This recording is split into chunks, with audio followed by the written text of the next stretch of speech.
Good evening, everyone, and welcome back to the channel. For this week's event quests, we're starting out with an event quest to get us some palicoe armor. Specifically, some woodwood gear. And let's take a quick look at what it looks like. Anything catch your eye? Not a bad palicoe set. It'd be good for changing appearances, but none of the stats on it are going to be worthwhile to actually use. But if you wanted to have a woodwood instead of a palicoe, this is a good chance to actually make that happen. Quest itself, not really that hard. You're hunting a tempered yon cuckoo, which the hardest part about this quest is trying to get it down before it decides to fly back to its nest, because as you'll see in this video, that eats up a whole lot of your time. Aside from the cuckoo, later in the video you'll see me take on Shiwu or Suwu, I'm still not sure how to say it. They've added in a quest for it to be able to farm sealed garlic, and there's one other ingredient, I can't remember what it is, but I'll take a moment to highlight the ingredients that you get at the end of the quest. So if you really want to see that, the big one that you're farming is the sealed garlic. And by the way, at the end of the cuckoo quest you get about 2 tickets for the woodwood gear, and each piece takes 2 tickets. So since there's one full set and one just appearance set, that's 6 tickets for the full set that includes a weapon, and then another 4 tickets for just the appearance of a woodwood. So you'll need to do this whole quest a total of 5 times if you want to get enough tickets to get all the equipment. The farm for the sealed garlic, just do it as much as you want to get it, and the other quest is the return of the quest to hunt Kaimatrice to farm up Kanafa cheese. So if you need some grilling ingredients, be tackling the grilling quests. Otherwise, just farm up enough tickets off the cuckoo one to gear out your palicoe, and you should be good. Next week, the cuckoo quest continues, and the Ardian material farm, which, by the way, only gets you mid-tier Ardian materials, comes back. So, a quest that's mostly pointless to do. But next week's quests, by pretty much all measures, the 27th is the current predicted date for the release of the next title update.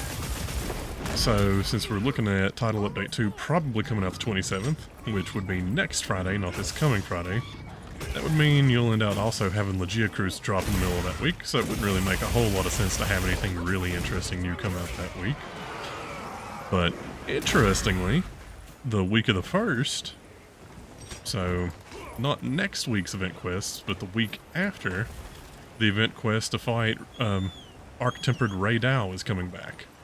And if I were a betting man, I would say they're bringing it back just in time to finish farming up that gear in case you didn't finish getting it before they release Arc-Tempered Uthduna. The name escaped me there for a second. But as far as we're aware, Uthduna seems to be the next one in line. It would make sense to let people finish farming up the Ray Dow set, since if you actually are using Elemental, some of the Ray Dow weapons might actually be good ones to take up against Uthduna. Although, remember, the Gamma armor sets are just armor sets. They're not weapons. So, either way, should be a fun week that week and the week before, because title update comes with all sorts of fun things. And there's been some speculation that I've seen floating around that we're also going to get Seragios in the second title update. Now, how true that is, I don't know. You'd take it with a grain of salt. Apparently someone is claiming that he's a potential thing coming in it. I haven't really seen anything other than speculation on that one, but he would be a fun creature. We don't really have an invader, so to speak, so I could see Steve taking the place of like Devil Joe or Basil Geese. He would be a pretty decent invader, because you'd just be standing there fighting and suddenly he's just doing a flying ninja kick across the screen to give you bleed. It'd also be interesting if they actually give you weapons that can inflict bleed on monsters. I don't know. There's lots of potential for some interesting gimmicks with his stuff. So, hopefully, we do get more than just Legia Cruise right off the bat with the title update. And I would say we'll know more here soon, because I usually give some sort of good hype video before the title update actually drops. Now, technically, all they've said is the end of June. Title updates do tend to release on Fridays, So it would make sense the last Friday is the 27th, but you never know. They could have decided that since the event quest normally switches over on Tuesdays, to just hold the title update off until the 30th, and then it would only be a day before the event quests all reset. So you never know. I mean, it's not like Capcom's super predictable in terms of how they handle everything, but we'll see. Either way, hopefully there's going to be just a little bit more than Legia Cruz. I love Laggy, but Try was my first Monster Hunter. I look forward to fighting him again. I just don't think he's going to be that much of a challenge if he's not actually swimming.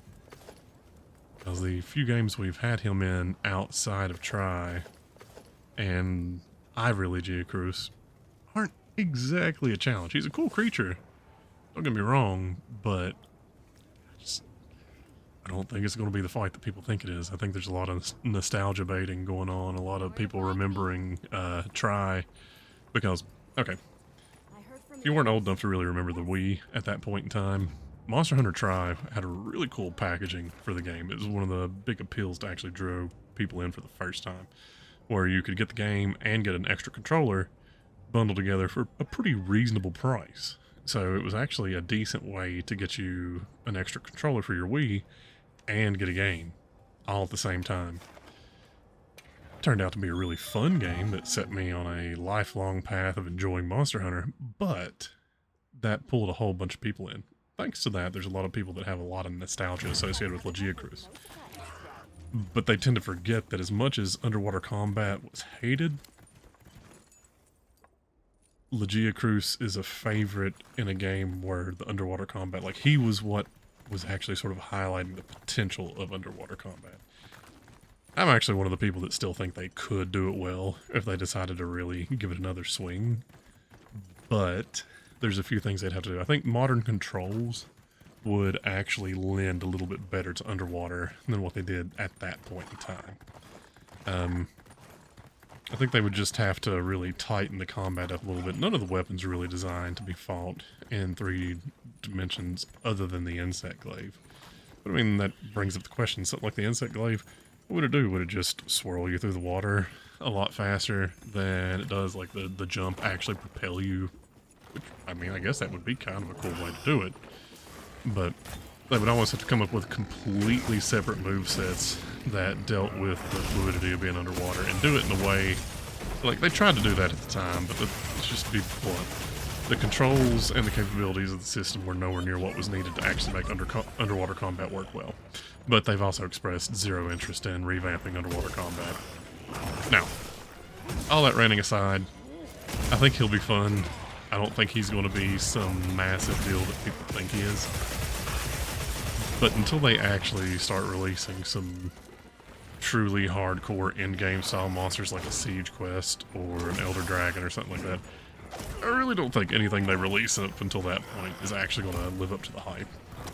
Like the arc-tempered versions of the Apex monsters, until they get to Gore Magala or Arkveld, I just don't see them living up to the hype either. Basically, it's going to take creatures that are calling large amounts of group wipes and pretty much exclusively being beaten by pre-organized groups before I really think a certain contingent of the fan base is actually going to end up being happy. But whatever, you've been filled in on the quest at this point. I'm going to stop rambling, let you hop off of here, and just enjoy the rest of the video. Have a good night, everyone, and remember, if I can beat it, so can you.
watching endemic life as part of